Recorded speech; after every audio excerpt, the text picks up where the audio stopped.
दोस्ती की कीमत क्या होती है? कुछ लोग कहते हैं दोस्ती अनमोल होती है, मगर हर किसी के लिए नहीं। जैद के लिए उसके सबसे पुराने दोस्त की कीमत सिर्फ एक सोने की थैली थी। बगदाद के करीब एक छोटे से गांव में दो दोस्त रहते थे, जैद और कबीर। दोनों ने बचपन एक साथ गुजारा था, एक साथ खेले, एक साथ बड़े हुए। मगर वक्त के साथ उनके रास्ते बदल गए। कबीर एक गरीब किसान बन गया, मगर उसका दिल साफ था। वो कमाता कम था, मगर खाता हलाल था। दूसरी तरफ जैद एक व्यापारी बन गया, मगर उसके दिल में लालच बस चुका था। उसे हर चीज में सिर्फ फायदा नजर आता था, हत्ता के रिश्तों में भी। एक दिन दोनों ने शहर जाने का फैसला किया। रास्ता लंबा था और जंगल के बीच से गुजरता था। सफर के दौरान उन्हें एक पुराना खंडर मिला, वीरान, सुनसान, जैसे बरसों से किसी ने कदम ना रखा हो। तजस्सुस में उन्होंने जमीन खोदनी शुरू की और फिर उनके हाथ एक ऐसी चीज लगी जिसने सब कुछ बदल दिया। वो सोना था, कदीम, भारी और बेहद कीमती।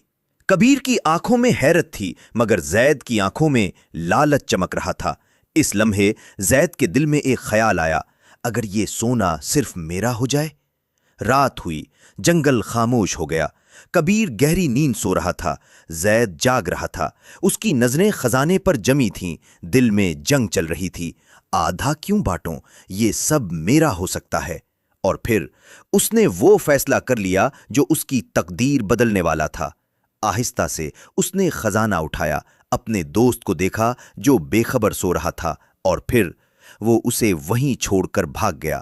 ना सिर्फ उसे छोड़ा, बल्कि उसका घोड़ा भी भगा दिया ताकि वो कभी वापस ना आ सके। सुबह कबीर की आंख खुली। वो अकेला था।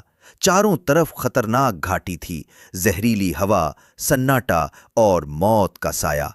इधर जैद शहर पहुंच गया। वक्त गुजरा और वो अमीर हो गया, बहुत अमीर। उसने महल खरीदा, नौकर रखे, दौलत के अंबार लगा लिए, मगर वो खुश नहीं था।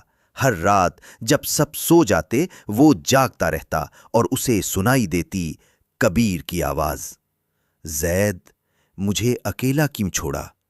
वो चूक कर उठ बैठता, पसीने में भीगा हुआ, दिल जोर जोर से धड़क रहा होता। 1 साल गुजर गया और फिर एक दिन उसके साथ कुछ अजीब हुआ। उसका जिस्म जलने लगा, अंदर से जैसे आग लग गई हो। दर्द बढ़ता गया। उसने हकीम बुलाए, दौलत बहाई, मगर कोई इलाज ना मिला। हर कोई यही कहता, ये बीमारी आम नहीं। आखिरकार वो बिस्तर पर गिर गया, कमजोर, टूटा हुआ, तन्हा। एक रात जब वो अपनी आखिरी सांसें ले रहा था, उसने अपने कमरे में एक साया देखा। वो साया आहिस्ता आहिस्ता आगे बढ़ा और रोशनी में आया। वो कबीर था। चेहरे पर जख्मों के निशान, आंखों में सुकून, मगर दिल में खामोशी। जैद खौफ से कांप उठा। कबीर, मुझे माफ कर दो, ये सारा सोना तुम्हारा है, बस मुझे बचा लो। कबीर ने उसे देखा और आहिस्ता से मुस्कुराया, मगर उस मुस्कुराहट में दर्द नहीं था, एक ठंडक थी। उसने कहा, जैद, ये सोना अब मेरे किसी काम का नहीं। मैं उस घाटी में मरा नहीं था, मगर उस दिन मेरी दोस्ती मर गई थी। जैद की आंखों से आंसू बहने लगे। कबीर ने आहिस्ता से कहा, जिस सोने के लिए तुमने मुझे बेचा, आज वही सोना तुम्हारे जिस्म का जहर बन चुका है।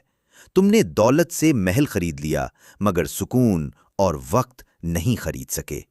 कमरे में खामोशी छा गई और अगले ही लम्हे जैद की सांस रुक गई।